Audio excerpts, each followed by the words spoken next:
Yox sözünü eşitməkdən qorxursan və bu səni aktiv olmaqdan, fəal insan olmaqdan saxlayırsa, bu qorxunu necə gücə çevirmək olar? Bu mövzu haqqında danışacağım. Bu videonu axıra qədər izləyin, bəyənin, paylaşın və kanala abunə olmağı unutmayın.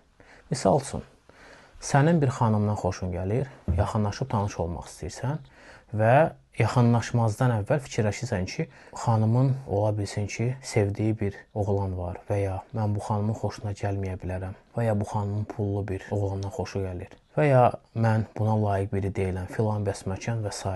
Özün özünü başlayırsan yeməyə içərdən. Pis fikirlər, mənfi fikirlər, qorxu hissi gəlir və səni yaxınlaşmağa qoymur. Əlbəttə ki, mən normal, ciddi niyyətlə yaxınlaşıb tanış olmaqdan danışıram. Və sən fikirləşsən ki, yox, qoy oluşçu yaxınlaşmayım, yox cavabı eşitməmək üçün. Beləncinə sən məğlub olursan. Bu niyə baş verir? İlk öncə insan aktiv hərəkət eləməyəndə, istədiyi bir şey üzərə addım atmağa başlamayanda, avtomatik olaraq negativ, pis fikirlər gəlir bizim beynimizə ki, beyin bizi qorumaq istəyir.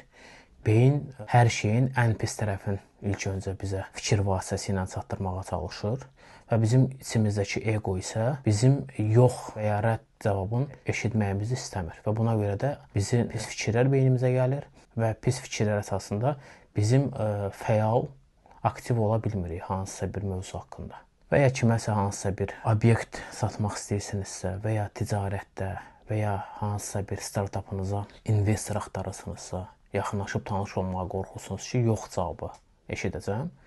Bunlar hamısı insanı saxlayır və psixoloji təsir göstərir, emosional təzyiq göstərir və insanın özgüvəni də aşağı doğru irəliləməyə başlayır.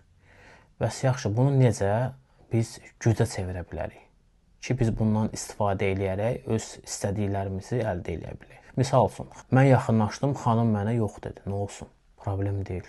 Yox dedi, başqa bir xoşuma gələn xanım olsa ona yaxınlaşıram tanış olmaq üçün. İkinci də yox dedi, problem deyil. Dünyada 2 xanım yoxdur ki, nə qədər xanım var. Yaxınlaş 3-cü xanımla tanış ol. Əlbəttə ki, yenə də deyirəm, niyyət düzgün olandan sonra və normal ağıl, məntiqlə, mədəni, üslubla tanış olmadan burada danışıram. Və bu qorxu hissi ləğv olacaq. Yəni, hərəkətə keçmək lazımdır, hərəkət eləmək lazımdır. Xoşuna gəlirsə, yaxınlaş, normal, insani formada, ədəb-ərkanla tanış ol. Niyyətin də yaxşıdırsa. Oturub fikirləşib, xəyallarında fantazirovat eləmək lazım deyil. Yaxınlaşmaq lazımdır, real. Yox dedi, problem deyil. Sırtıqlıq eləmək lazım deyil, narahatçılıq eləmək lazım deyil. Başqa bir xanım xoşuna gələcək, ikinci dəfə yaxınlaşacaqsan, ikinci dəfə də yox eşidəcəksən, problem deyil, üçüncü dəfə yaxınlaşacaqsan. Və bu qorxu hissi keçəcək. Bu qorxu hissini gücə çevirmək üçün də ancaq fəal hərəkət eləmək lazımdır. Hərəkət elədikcə, qorxunla üzləşdikcə bu qorxu hissi yavaş-yavaş keçir. Və kiməsə hansısa bir sahə üzrə satış eləmək istəyirsən, hansısa bir xidmət satış eləmək istəyirsən və ya hansısa bir məhsulunu satmaq istəyirsən, qorxma yaxınlaşmağa. Bir insan yaxınlaşdı, səni tənqid elə ki, bu nədir satırsan, işin gücün qutarır, problem deyil, boş ver. Emosional qəbulləmə, ürəyinə yaxın götürmə insandır. İnsan başa düşmədiyi şeyi ya Allaha qoyur, ya da ki, tənqid eləyə bilər, ya da ki, acı cavab verə bilər. Çünki o sən başa düşmür.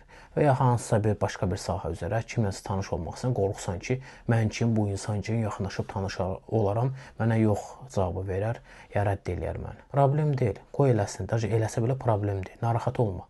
Belə bir şeylərlə üzləşməyi sən bacarmasan, sən heç vaxt fəal insan ola bilməyəcəksən həyatda. Çünki insan qorxduğu mövzularla, şeylərlə üzləşməsə, onlara heç vaxt qalib gələ bilməyəcək.